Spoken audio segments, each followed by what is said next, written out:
Good morning, everybody. Thank you so much for joining me back here on Coffee and More.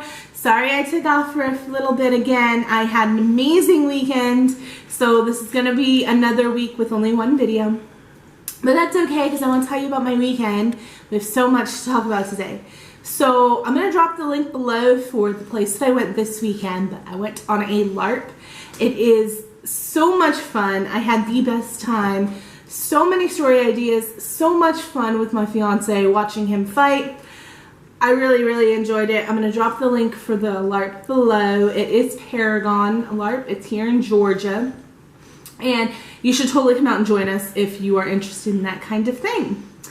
But that is why no video on Monday, because I didn't get home until Sunday. But that's okay because we are here now. And today we are talking about books to movies or books to TV translations. And there's a specific reason we are talking about that. So I talked a few videos ago about Defending Jacob and how amazing the book was. I did a whole video on how freaking amazing this book was. And they did an Apple TV show. And I was really excited to watch it. And they dropped the ball on the ending. Like, completely changed the entire ending. In the Apple TV show, Jacob lives. He didn't actually kill anybody. They find the girl in Cancun. Oh my word. If you have read the book, you know exactly what I am talking about.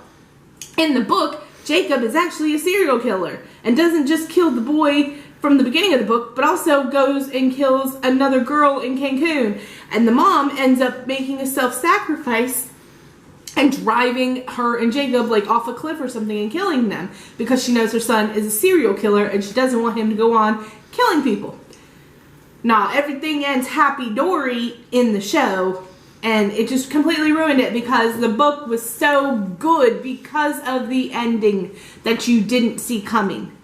So let's talk about some other books that maybe did a good job translating to movies or TV or did not do a good job translating from books to TV.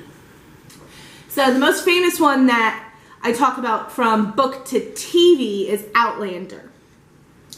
From book to TV, they do an okay job. I like the show. I've seen maybe the first 2 to possibly part of 3 seasons of it. I really like the cast of Jamie. Sam Hugan is amazing. Love him. Catriona Balfe does a decent job as Claire. That's about where my casting issues end. Not crazy about some of the cast that they did for supporting people, but honestly, when you have such a loved book like Outlander, you're not going to love everybody that they cast. It's just in the cards. Harry Potter's one that went from book to movie, I think, really successfully.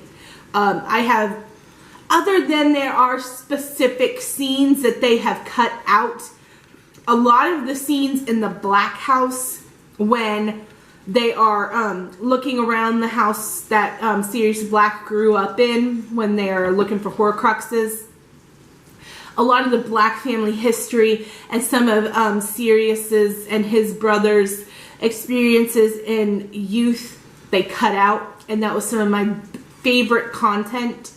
Like, I really loved the Black family history and how Sirius Black had to pull away from his family and how his brother eventually also kind of came to his senses and what was good and what was wrong.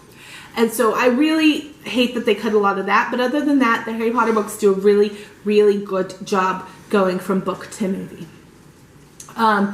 What's another really famous one? You've got like Divergent. I think Divergent did okay.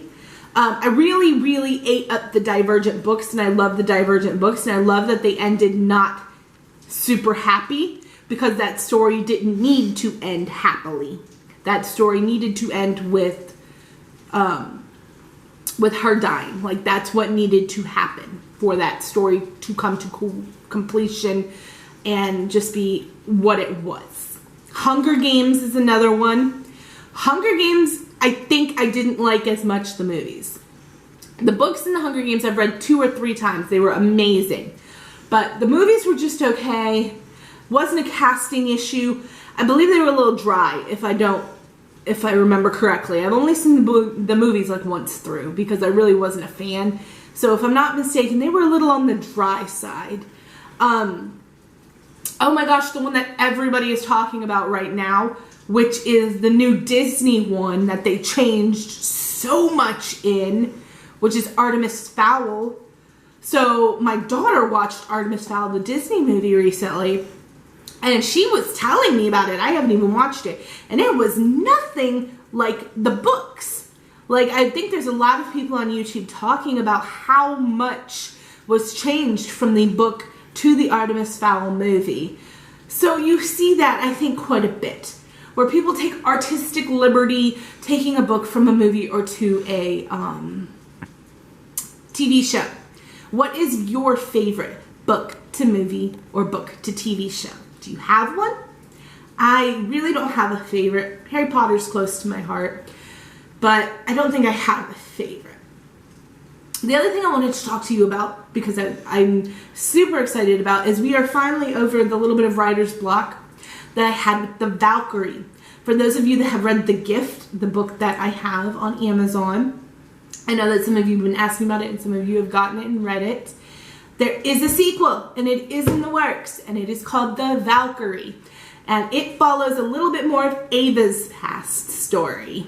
So she's going to take a little bit more of a head role in this book than Torin, who kind of ran the Gift. So I'm super excited about The Valkyrie, which is, I'm about 15 to 20K words into it. So it's still easily a year away, you guys. The editing process is long for me, as well as the copyright process. The copyright process for me alone is 2 to 3 months. So we're still easily a year away from the sequel to The Gift, but I just wanted to let you guys know who loved The Gift and have given me amazing feedback that there is a sequel coming, and it is coming. It is called The Valkyrie. It is Ava's past life story, and I'm super excited to bring it to you.